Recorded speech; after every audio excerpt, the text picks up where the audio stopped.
Advisory services at the IFC about some of the shifts in perception we're seeing when it comes to doing business on the continent and the role the IFC is playing in actually triggering this, especially in Zambia. Of interest globally in Africa, so some really good investment and equity returns being achieved in Africa, and so I think the focus is coming both from within Africa and from the outside. And you're seeing a lot of attention to both being able to trade across borders and interest in how to invest across borders.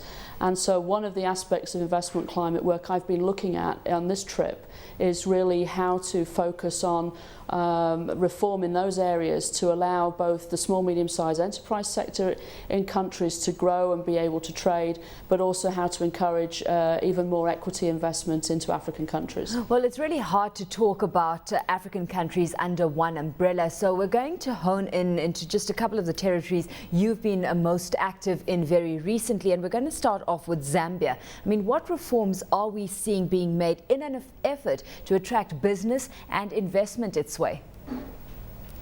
Well, Zambia's made enormous progress in simplifying the business licenses process, for example, and has started to make progress in reforming some of the border posts.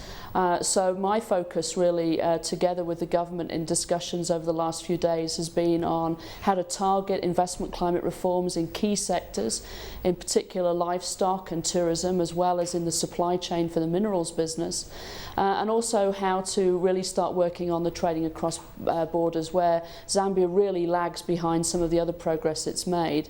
The agricultural sector, which must be a part of a dynamic, diversified economy in Zambia, really should be able to supply the enormous markets surrounding Zambia.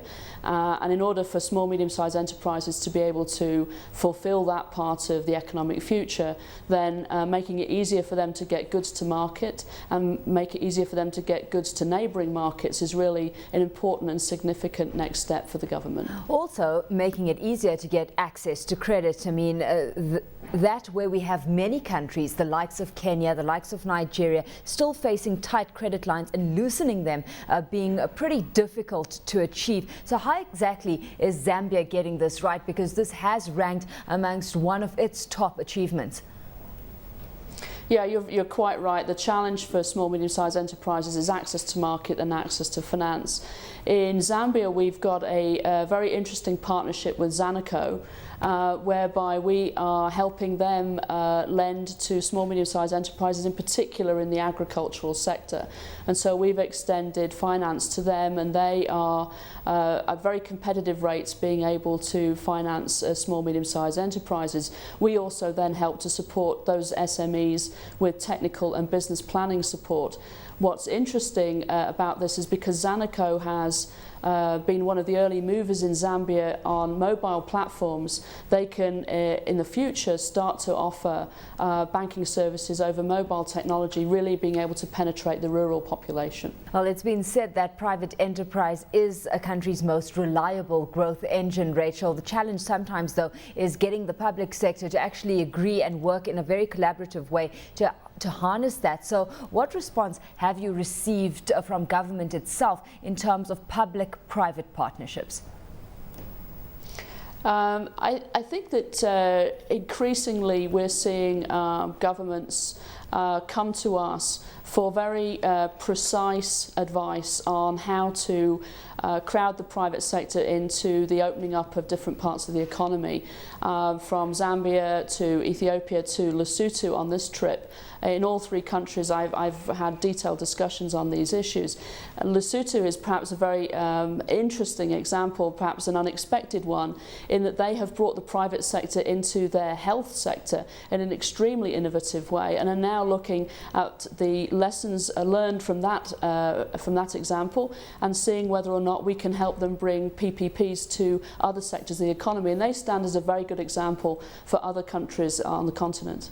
Are there any challenges that present itself in the form of economic policy in Zambia, first of all, for example, that could hinder progress? I think the biggest challenge is really for the public sector and for government to be clear about the vision of the economy. What is the medium-term view of the export sector? What is the medium-term view about the role of the SME sector? Where and what kind of priority is going to be put on competitiveness? So for a landlocked country like Zambia, competitiveness becomes even more important, as does gains in productivity. Gains in productivity are going to be an issue not just of business reform but of infrastructure, roads that get farmers' goods to market, water needed for irrigation in the agriculture sector, power needed for all small medium-sized enterprises. And so really while business reform is an important part of the process, it really is only an integral part in really an economic vision of the country. And so helping government to express that gives the private sector a context into which to invest.